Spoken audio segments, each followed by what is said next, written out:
let the players buy the game because it's fun.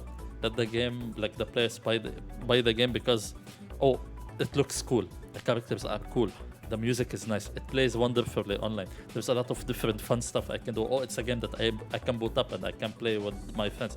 Make it a game that's easy to stream. Yo guys, welcome back to the channel. This is your boy Bachiru. So I'm sure by now you've heard of the AT&T Annihilator Cup. I don't know if I butchered the word, yeah. So it's like a big tournament that they did like for across 5 different games. And the prize pool is like something insane, like $350,000, which is a lot of money to be honest. So it seemed like there was a lot of like big name streamers. Actually, they competed like in different tournaments, like across different games. So the final game will be Counter-Strike. So they played Apex, they played Dead by Daylight, they played Halo Infinite. They're gonna play Counter-Strike next week. But most importantly, they played Street Fighter 5. I've watched some clips of it. I wasn't able to watch the whole thing just to see like how they play. But I watched enough clips and I watched enough of like the top streamers' reactions like to Street Fighter, and all of them like they shared like the same sentiment. Like fighting games are hard, very hard to get into. And to be honest, in this video, I want to talk about like are fighting games really that hard to get into? And what does it take for you as someone who never played fighting games actually to start winning in fighting games? And what are the things that I hope to see like developers will do actually just to make fighting games more welcoming to newer players and for people who maybe just want to play for fun. They don't really want to play to learn. So yeah, guys, as usual, if you enjoy the content, you know what to do. So first things first, all of the players like they share the same sentiments. Like the game is too hard. Like it's hard to do combos. Previously, it was easier to play fighting games. You could do a lot of cool stuff. Now it's very committal. It's very limited. But I feel like it also the fact that they've played Street Fighter. Street Fighter is a game that demands actually you have like good fundamental knowledge of fighting games. And for beginners, I feel like the execution barrier is a bit harder.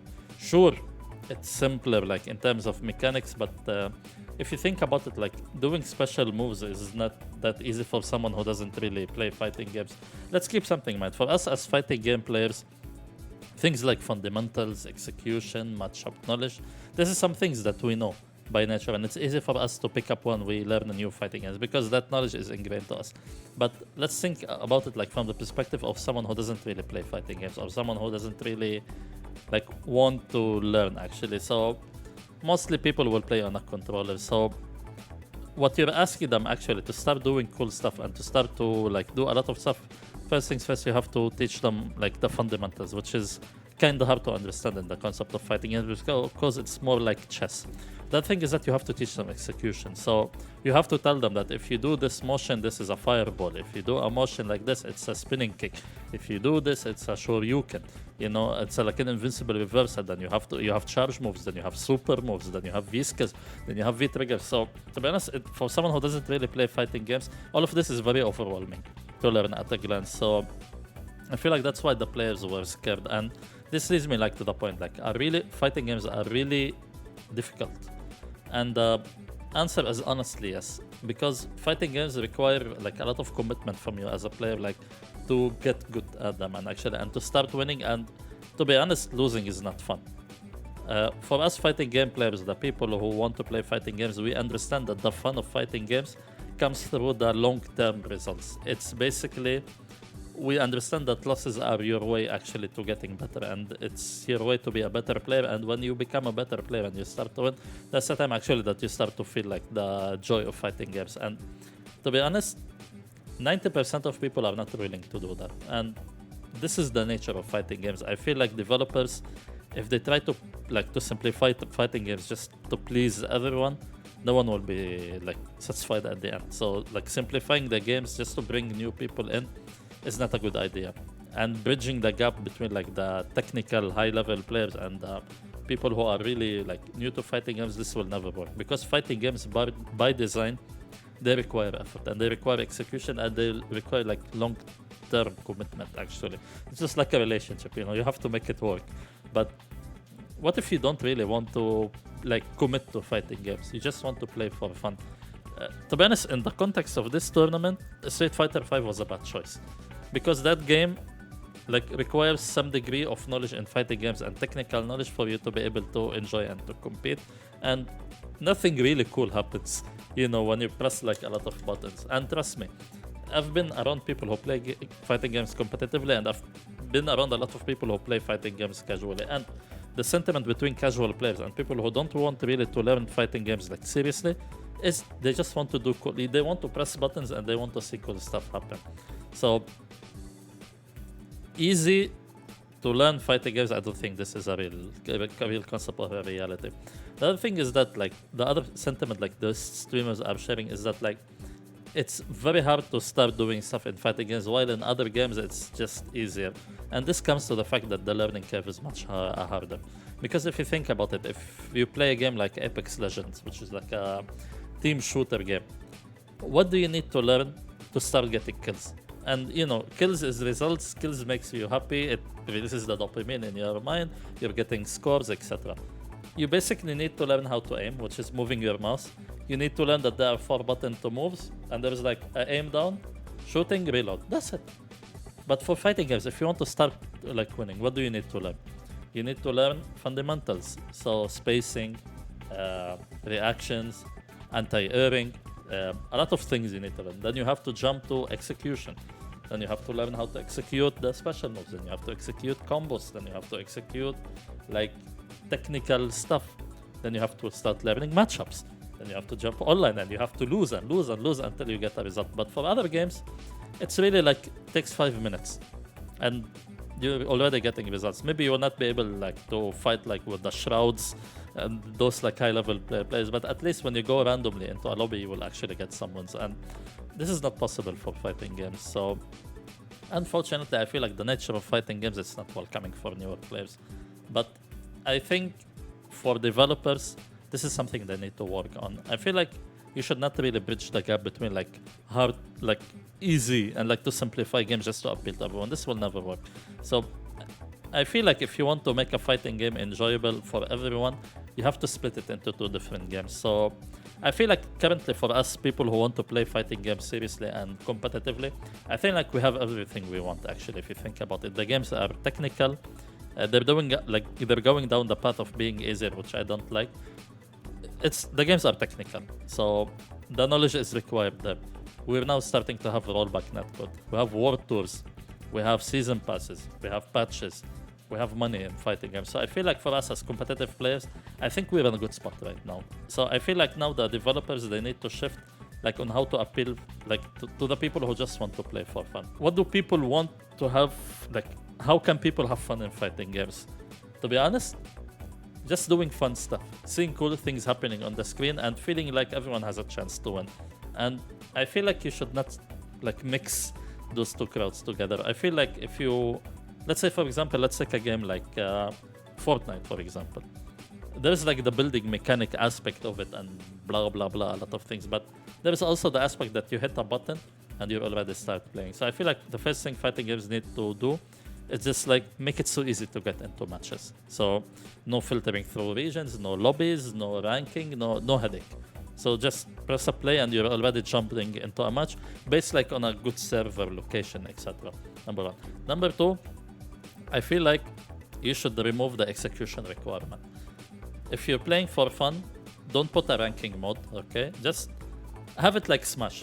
A game like Smash Ultimate, they have the concept so brilliantly put, but the execution is garbage, to be honest. So for Smash, if you don't know, there is like, for glory, for competition, I don't know what do you call it in the newer and Smash Ultimate, there is like, I don't know, I forget it, like the one that you collect like your rank to get into Elite Smash, and there is rooms only. And practically, you can just jump in and play. You don't need to have any skill when you want to play Smash Online. Okay, the netcode is garbage, the things are randomized, but it makes the job easier of just getting into matches. So I feel like our traditional fighting games, they need to have this option, just like jump into matches. The second thing is you need to remove the execution requirement. An example like this would be like in a game like BlazBlue, where you have like the stylish. I play BlazBlue very seriously, but when I sit down and I play like with my wife, we're both having fun.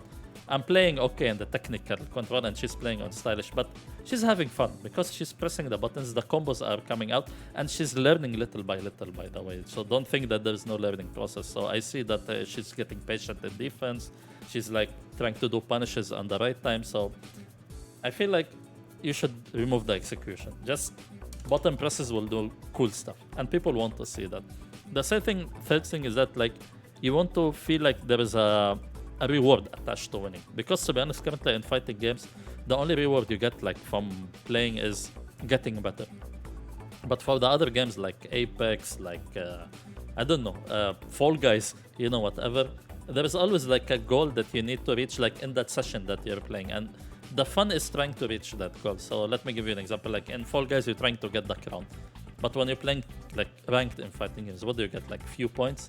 For a casual player, I don't think they really care about it. And if you play, and you're not really getting like that, like short-term enjoyment out of it, I feel like you will not be really interested. So I feel like if you add like every session, you can go like into a team elimination mode, for example, like, or an elimination mode where like the final player is like the winner, or for example you do like 2 versus 2, 3 versus 3 like kind of thing, you know. Let's just mix it up, keep it fun. And the third thing I want to see in fighting games, actually, like for the casual audiences, is like introduce more party elements. I know like you hardcore players, they are hating me right now when I say this, but I feel like for casuals you need to add like some party stuff. Like let's take a game like for Smash. I keep referring to Smash because the concepts are great, the execution is terrible. So like add items, add like modifiers, you know, add things like to make things interesting, add things that are random. You have to understand something. Why games like Fortnite or Fall Guys or those things are fun for the casual audience? Because there's a lot of random factors, like something will happen. So for fighting games, things are already like predestined, you know. If you know the combos, if you know the matchups, it's already figured out. But add like something like, oh, if you do this, for example, oh, you will suddenly get like full super meter, or for example your character will grow strong, or you will get like an armor, you know. Keep things fun, keep things fresh, and I feel like fighting games are forgetting how to do that. Technicality, execution, tournaments, season passes, patch notes, changes, to be honest, is only for 10% of the audience. And I feel like currently fighting games, like as a fans, we have it good. Like we have everything we want. I feel like what we need to push for now is like for better games, stronger games, good rollback, crossplay, you know. But for casual audiences, when they're getting the games, I'm telling you, single player modes get boring very easily. No one will pick up a fighting game after 6 months just to run arcade mode ladder. It gets boring like eventually. And there is nothing to be offered for the casual players online. Trust me. That's why I feel like games that are catering to that kind of audience, actually, that these are the games that will actually succeed. The thing is that we need to understand actually is also like 90% of the sales of the fighting games actually that get us like support for long term is not actually from competitive players. It's actually from the casual audiences who get hyped up like for the fighting game when it comes out. So I feel like we need to cater to them actually, and we need to like maybe sacrifice a little bit just to get a broader appeal, because trying to please everyone by like simplifying fighting games, by making the execution lower, by making like damages high, by making like, don't make like players who are picking up fighting games feel like, okay, I can play this game and I can beat like a high level player. This will not really happen. This happens after like a lot of hard work actually. Let the players buy the game because it's fun. Let the game, like the players buy the game because, oh, it looks cool, the characters are cool, the music is nice, it plays wonderfully online, there's a lot of different fun stuff I can do. Oh, it's a game that I can boot up and I can play with my friends. Make it a game that's easy to stream. By the way, fighting games are not easy to stream because there's a lot of like stress on the players actually when they're playing. Like you have to be really, really focused. But if you're playing just for the fun of it, how fun it will be. And remember, if more copies are being sold, more money are going to the tournaments, more money is going to develop better fighting games, more characters will come out, more stuff will happen. So I feel like we need to do this eventually. Yeah guys, so that's it. I hope you enjoyed this video. Definitely let me know, what do you think? Do you want to see fighting games getting a broader appeal? Do you want to maybe sacrifice a little bit to making fighting games better? Or do you think fighting games are good as they are right now and people just need to get good, you know? Let me know what do you think in the comment section below, guys. Thank you for watching as always, and I'll catch you in the next video. Peace.